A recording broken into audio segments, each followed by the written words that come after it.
Hi, I'm Laura Day from Day Advisors Consulting, as well as I'm the executive director of the Institute for Social Impact at Hockaday in Dallas, Texas.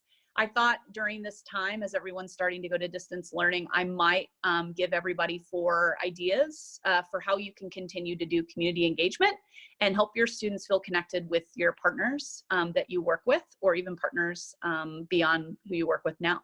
So my first idea I want to let you know is, what can you do for pre-K to about 5th to 6th graders? If you have themes, community service or social impact themes, have a teacher read a book once a week to the students. They can record themselves reading it and then have them give the kids a challenge. So for us, our pre-K's theme is community. So they're going to read a story about how a kid changed their community by picking up trash. And so our teacher will read that to the pre-K and then give them all an assignment, which is, what can you do in your house this week to make it a better place? Our 2nd grade is environment. We'll read books about animals, endangered animals, how to take care of your environment. And then we'll challenge kids to do something in their local environment, outside in their yard or somewhere close. You can do this with themes or with things that you're learning. I would use a book as an anchor. I think having a teacher read a book and recording that, and then have a kid have an action step, is a really great way to keep them connected, as well as keep them feeling like they have control, and as well as able to create change. I would also plug design thinking for my 2nd idea, which is using how might we statements for your students. This can be pre-K to 12th grade. For the older students, you could challenge them, how might we create exciting community engagement learning for our partners in our public schools? Or how might we stay off the internet and computer for a whole day and feel like we've given back to the world? There are a lot of ways you could reuse energy that students are going to have at home by using these how might we statements, and you can tailor them pre-K to 12th grade.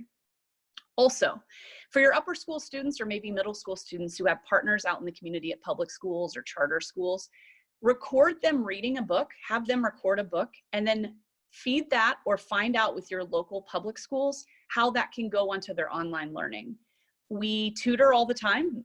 Many of your schools do, and this is a way to continue to tutor by reading books, having your students, because they're going to have a lot of time on their hands, reading books that they have in their home and showing those videos to all the different schools. It's a way for them to be read to if that's needed at their house. And 4th, the last thing I would encourage most communities to do is, food is going to be important during this time. Food's important to a lot of the vulnerable communities. And I would encourage you, if you're in the role that I'm in, to understand what your city's doing about feeding those people and feeding the kids in public schools, and see how you can connect your community to that.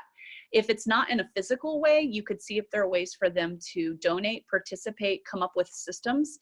I don't know about you, but I've recently got a lot of emails from parents and alums about how they can help. And I think for us to keep ourselves informed and see how we can plug ourselves into that is the key. So those are my 4 ideas. And I also would let you know that we are going to keep up with ideas and try to keep being creative as long as we all are in our homes and doing distance learning, because we want to make sure that community engagement doesn't drop off, and that we also don't drop off and are visible and there for our partners. Thank you.